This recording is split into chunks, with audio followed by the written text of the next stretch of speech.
Ben Alcaraz. I'm a graphics student at the University of Houston, and I just came here because a few of my friends told me about the show, and turns out like I know a few of the people that are in the show, and so far everything looks so cool and really awesome, really well laid out and everything. So it looks like it's gonna be a great show. Thank you. Alright, so the idea for this piece was to have something to be sort of very messy and very clean all in the same instant. It's oil on canvas, and it's sort of allowing this mess to overcome something else in this sort of portrait. So that's what was about this piece. It's sort of a self-portrait? No, that's the idea behind this portrait, was to have sort of this mess take over this other person. So yeah. I did it again. Okay. Yeah, so this it's an abstract piece, just working up from like blue to red. Usually I'm working just with acrylic on either glass or plastic to just so it has a release and it doesn't have any like frame or surface attached to it. This one is just like working up in like roughly 10 layers from blue, just starting with the red up until the blue. It would get like a nice gloss on it from whichever side is on a completely smooth surface. And then when I have it all finished and dried, I'm just peeling it right off. Presenting in different ways, and this one I'm just hanging on string. That's really about it. It's paper. You know, like those paint chips that you get like at Home Depot or whatever. It's that. So I was just basically just trying to make like question painting and see if I can actually make a piece out of something other than paint and a flat surface. So that's why everything's kind of like coming out of the frame. This piece is Push Out. Really, it's a part of a group of work. It's on force. Basically, I was trying to attack any type of force, whether it be gravity, whether it be forces of nature or forces in general. So basically, this is about force pushing out, and I wanted to just kind of go further into that, basically.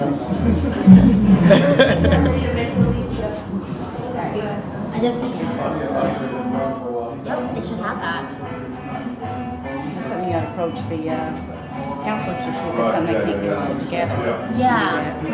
I think they care too much about the making of the art than like the theories of it. Lori, I'm so glad she made it. Yay, me too. Aww.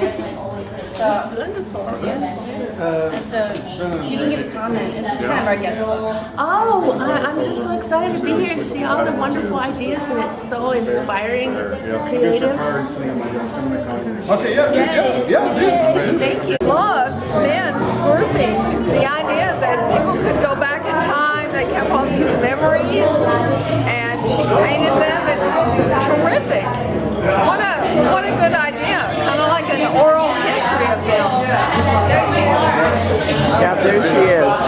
Yeah. So I do really like sentimental, some kind of personal, and these are the paintings that are related to the people that I know, the people that have been involved in my life, like either like negatively or positively. I might not like them anymore, or they hate me now, or some of them are my best friends. So I just asked them what their most meaningful object was, and ask them to meet up with me somewhere. They can meet up with me and bring it with them and take a picture of them holding it with the recording for 10 seconds, telling the viewers, the audience, like why it's meaningful to them. And I think it's really important. I think it's really interesting to get to know the people around me, because there's a lot of things I don't know about them. A lot of personal and private things. They never show it to anyone unless you ask them and have an intimate conversation with them. And there's no faces, because I don't want to show their identities, because that's just something really personal to them. And yeah, and it's a mystery.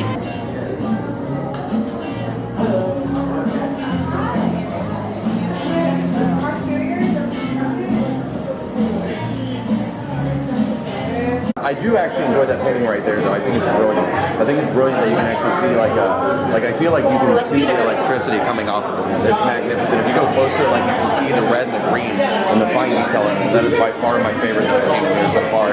All right. Well, like this painting was part of a series of a larger work that I did my senior year at U of H in the painting program. And so I was taking a lot of photographs around the city, looking at things that usually people maybe pass up or think are ugly. And I was just trying to, think of any way I could try to put a spin on it or make it a little more interesting.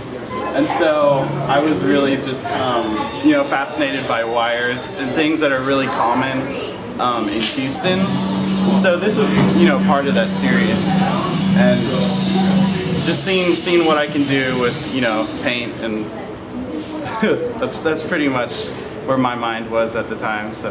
Okay, well, in a lot of aspects, it was similar to what he said about his, whereas it's things that are ignored. But my point on it was more of a social aspect and a humanitarian level, So the homeless is mainly an issue that's ignored largely by people, so I kind of wanted to bring that to the forefront and express the type of emotion and poetry in that.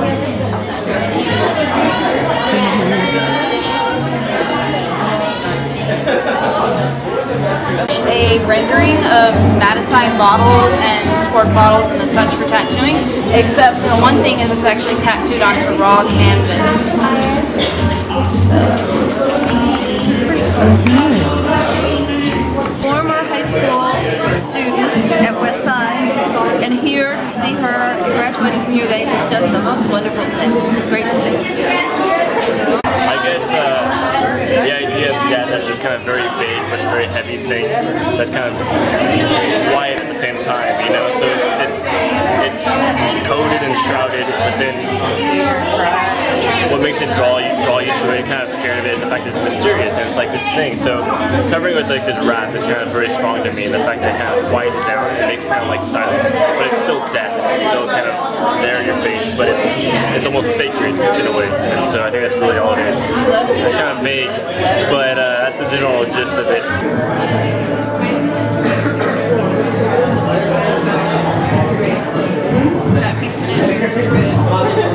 It's a self-portrait of sorts that doesn't so much focus on the self, but rather the actions that sort of are everyday, but still somewhat important. So that's kind of where I went. It kind of goes with your shirt today, too. Yeah.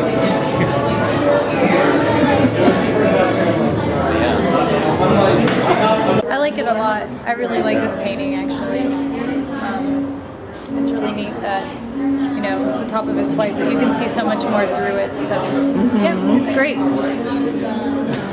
I just wanted to do something extremely tedious, and it came out very bleak and lovely. It is bleak and lovely. Can I step in, Margo? Sure. Can you tell us about what you did to make this? I was looking a little bit more closely, but could you strip away some of the paint?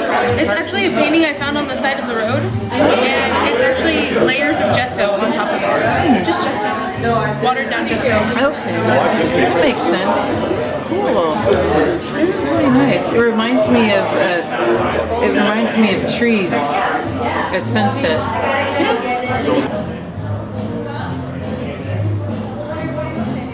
Okay, so tell us about your piece. Okay, so I use ordinary kind of banal objects, and I create these kind of scenes that have a bit of drama in them. And so you take something that is ordinarily something you would overlook, and you create this kind of energy and mystery about it. So with the key that's missing, it looks almost as if it's missing because it's so faintly drawn, and you have this interesting perspective. So that's what I wanted, and I have a whole series of these kind of ordinary household objects that that change when painted and when looked at a different way. And I was looking at relationships, looking at my culture in Argentina, and I'm always going to Córdoba, where my grandparents live, and I was interested in exploring more of my culture. So I took things from my childhood memories, and the sewing is representative of things that I have as a child from Argentina, what the artesanos made over there. And so yeah, and I was looking kind of like, I built it through a topographical, looking at landscapes and things like that, so it kind of sums it up. Should whatever I do to support physically with a pedestal or emotionally or financially in some cases. Oh, better not touch it. Yeah, you better not touch it. You better not. So it's women's bodies. It's dancers' bodies. This is a male figure, these are a couple, and this is a woman. And why do you call them spiders? This one is called, I just kind of refer to them as that. This one is called spider, this one's called shell, and this one is called sleeve. And I didn't want them to blow away, so I secured them with some fishing line and poke holes in the paper. Did you say blow away or go away? I didn't want them to blow away. Oh, you made those? Maybe you meant they just, are these your little babies? These are, yeah, my little babies. You can walk around, they look different on different angles and different sides. Looking at Mary's babies. Wow, that's fun. Doing yoga. Pretty much. Yoga collage. So is this what kind of art you like to do, the sculpture stuff? Tell us what you did. So I have all these programs from the Houston Ballet, and they are kind of shiny, and they're very beautiful, and they're always well lit, and they're very dramatic. And so all those appeals, I really liked all those aspects of them. And so I put a backing to them. I glued two pieces of paper together, one side with something interesting like a piece of art that I thought was interesting. And this one is a backdrop to one of Wagner's operas from the Met. Okay. Actually, the scene where they're putting Brunhilde to sleep. And so this one is also about sleep. So I want to come over here. And this one also has a figure, a male figure who's diving. I like and so her torso is almost the same area where his torso is. And so there's kind of a melding and a meeting of those two figures. And this one is kind of becomes a shell, kind of intricateness of the shell, but also kind of the intricateness of how two people can be intertwined. Yes. So the one side is kind of like a ground, if you were talking about a figure-ground relationship. So that's how I treat the opposite side as something that can looks like she's surfing on that one. Yeah, because it's her tutu is this incredible shape. And so I'm interested in how things can become shapes, can be three-dimensional when they're two-dimensional, they become kind of something interesting. I think her art is super. I just love what she does. It makes me want to dance. What can I say? Yay! Okay. How about you, Kelly? I kind of like the shell in the middle. I think that's an interesting piece, and I liked her explanation of it. There's a lot of very interesting and innovative and eclectic stuff here, so I'm excited about it. The show is amazing. The art is wonderful. I definitely suggest you check it out. Wonderful artists here. They have a lot of talent. It's the variety of all the artists' minds and their creations. They are astounding. There is love and there is bliss, there is force, there is war, people, there are flowers, and there are found objects. It's a lovely place. Okay, how I made this painting was it's an oil painting underneath, and then actually beeswax on top. And I didn't melt it with like a hairdryer or anything. I actually mixed it with turpentine to get it to be like, frosting almost like. So you kind of cook that up, that combination turpentine and beeswax, same parts. And then you can actually move it around like thick paint. So that's what I did on this. And then it sets. A lot of people actually use it as a medium in their paintings. So I just did it as kind of like something to followed the image a bit. Yeah. Hi, Kim Deal. Okay. So you having a good time? Yeah. We're well hung.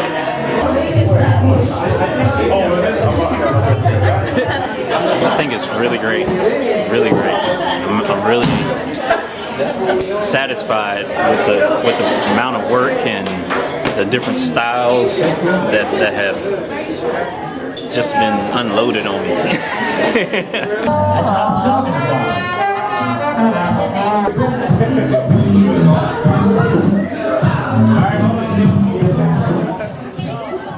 Too much. If you can get a picture with my eyes open,